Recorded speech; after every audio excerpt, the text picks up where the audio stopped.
Good morning and welcome back to Botany. Yesterday we were talking about the vascular system of plants, and it's taking this stuff, water, minerals, nutrients, from the roots of the plant up through the rest of the plant, be it um, the stem, the stalk, branches, leaves, whatever that plant has at the top. It's going to take it up through the top and bring it back down to the roots. So it's a circular system in which it transports things. But what are those things? So today we're going to talk about the stuff that's inside of plants. Now, generally, we can call that stuff sap. Sap could be about anything that's that liquidy stuff inside of plants.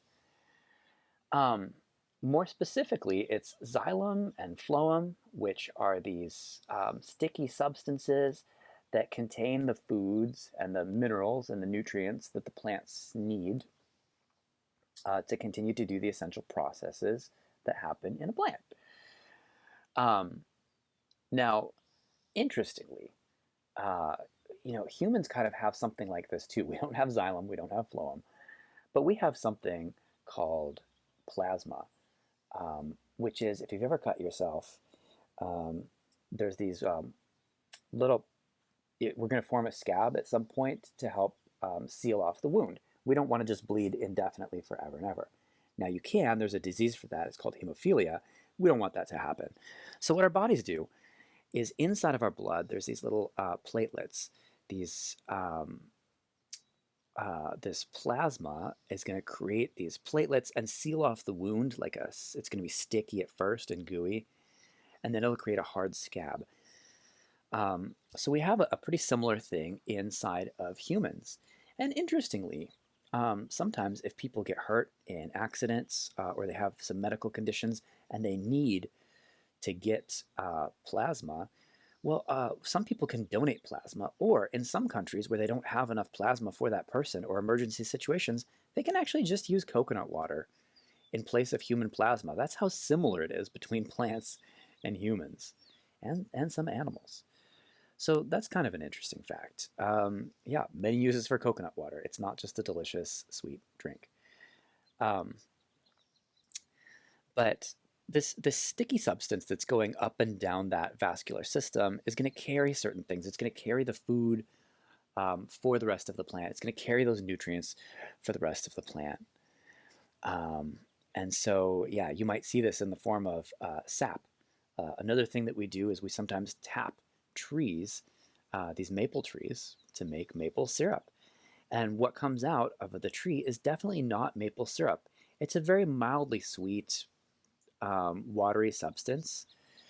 And they actually have to boil it down and boil it down and boil it down and boil it down to make maple syrup. In fact, buckets and buckets of this stuff is how much it's going to take to make one little bottle of maple syrup.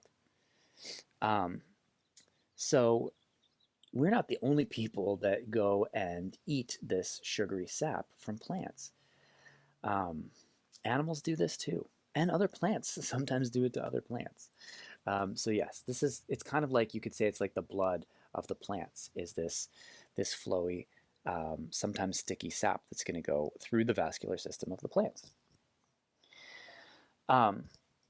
Now, as we come up, there's a place where the vascular system goes up and through, and this is a stem. And a stem or a stalk can sometimes be woody, or sometimes not woody. It depends on what the plant needs and what the plant is, how the plant makes this structure. And this provides sort of a lifeline from the roots to the rest of the plant. A stem can sometimes be upright. In other words, it can stand on its own, and you see these plants that stand tall, or it could be flexible.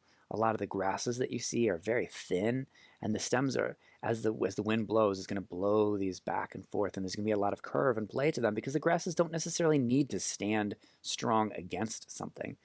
Sometimes standing against something and standing super strong is a good way for you to break. And as we come up through this stem, we see little places where leaves come out and little places where branches come out. And these little places are called nodes. A node is basically just a spot where the stem knows to open up and allow for something to either branch out and have a leaf come out or a branch come out.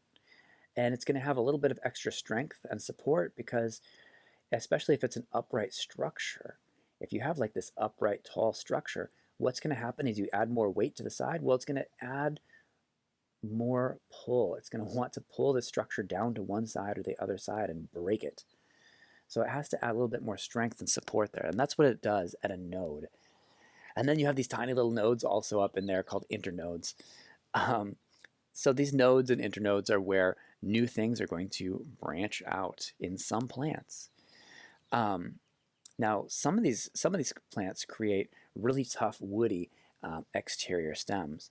And you see this a lot with trees. Trees are going to stick around for a long time, sometimes thousands of years, sometimes multiple thousands of years. Trees can last a very long time. But there are animals that want to get into those trees as well. In fact, you have deer, when there's not a lot of available food out, like in the winter when it's snowy, will actually eat the bark off of trees. Now, why? Because just under the bark is this nice, sugary, sweet layer. And in some trees that are not poisonous, humans can actually do this too for survival food. You can shave off just a little bit of what's in there, some of this plant tissue that's in there, this storage tissue. That's where some of the vascular system is, transporting the sugars up and down the plant. Well, deer know this, and they know which plants are safe to eat.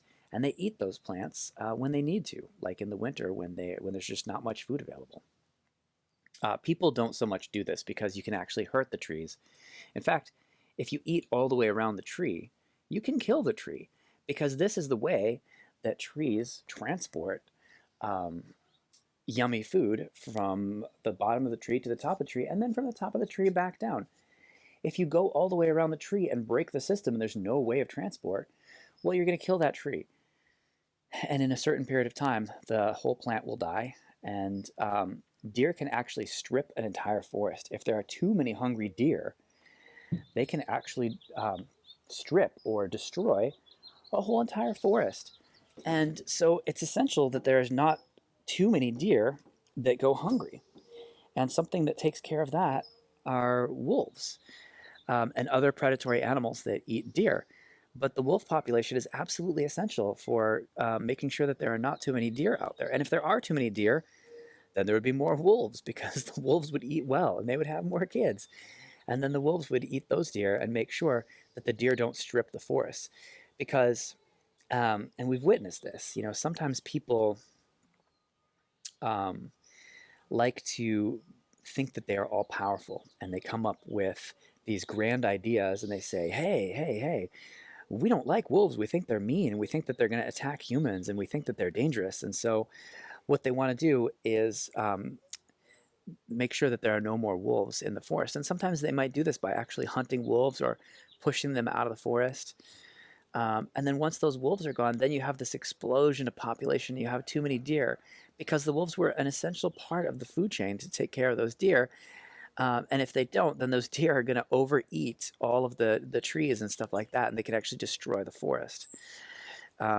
So it's good to keep things in balance, and it's good to not try to take out certain species or take out certain structures without realizing what their importance is in the food chain. And it's the same thing with sharks. People have a fear of sharks. And if you take out all the sharks, well, sharks are pretty essential for eating certain types of fish.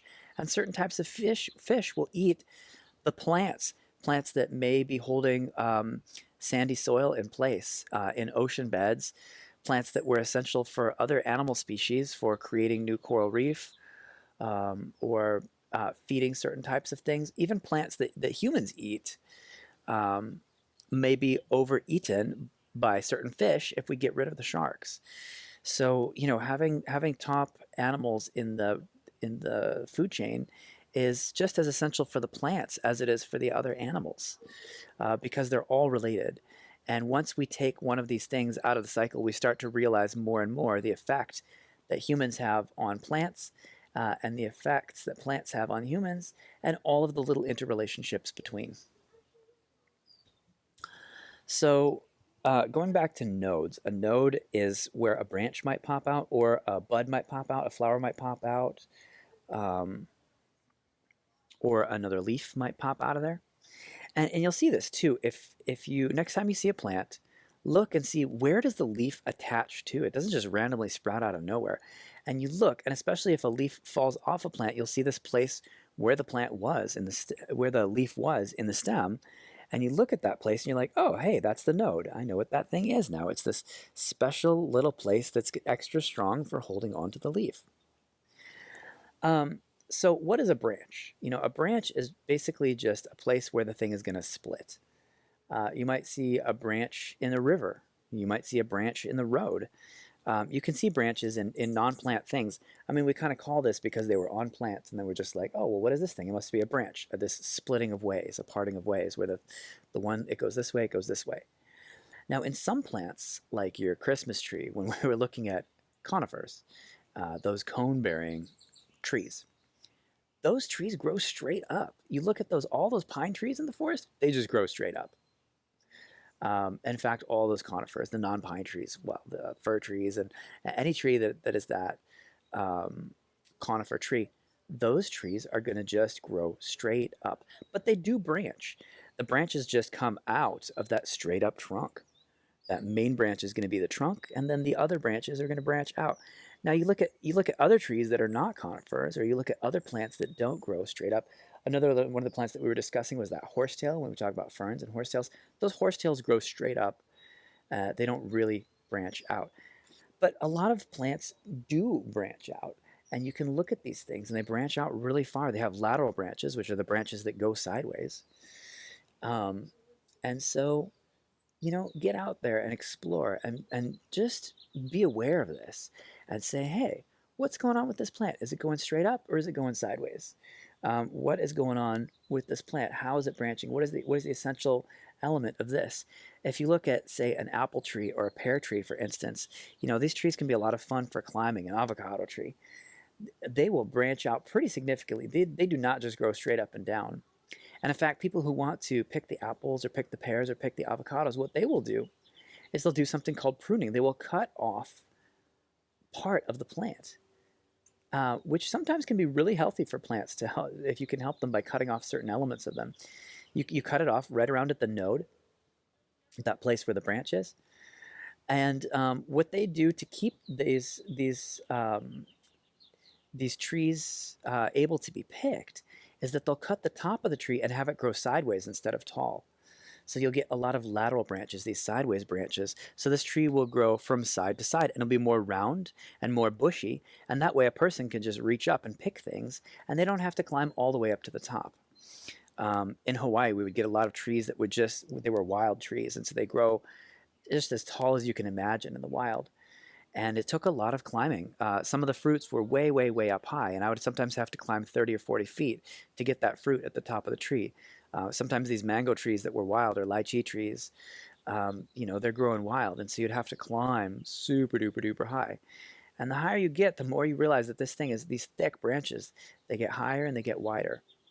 And that's another thing, is that usually in trees and with plants, the base is going to get thicker while the top grows.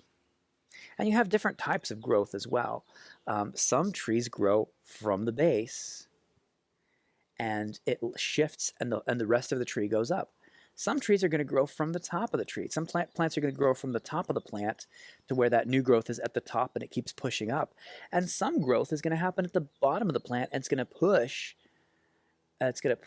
the rest of that stalk, the rest of that stem up. One interesting story before we end is that I was hiking with some friends in a valley with some waterfalls, and I looked up and I saw this machete stuck in a palm tree. And I thought to myself, that this was probably 25 or 30 feet up. You got this machete just completely sideways, stuck up in the tree. And we were looking up there and we were like, what on earth is that? Who would have climbed up this incredibly tall tree, hacked a machete into the side of the tree, and just left it there? But the more we looked up at the machete, the more we realized it was a very rusted and old machete. So probably somebody who was doing something very careless took their machete and hacked it into the tree when the tree was young. And that was a tree that wasn't growing from the top, it was growing from the base. So what happened over the next many, many years, who knows, 10, 20, 30 years? I don't know how long. But the tree got taller and taller and taller. And as it got taller, it took this machete that was still lodged inside of the trunk all the way up. So I climbed up and I wiggled that machete out of there, and we kept that one. We ended up hiking home with it. But what I realized, at first thought, it was like, hey, who put that machete all the way up there? But then the second thought was like, oh, they must have taken the machete and put it at the base of the trunk back when it was human height, and they just reached out and put it at arm's length. Forgot about it. The machete got lost, and then it grew and grew and grew and grew and grew, and that's how it got up there. Thank you so much for tuning in to our stem and branches and nodes and all kinds of fun things we were talking about today. Tomorrow, we're actually going to talk about the way that plants make food and basically the essential building block for all life on Earth. So, is it an important lesson? I do believe it is.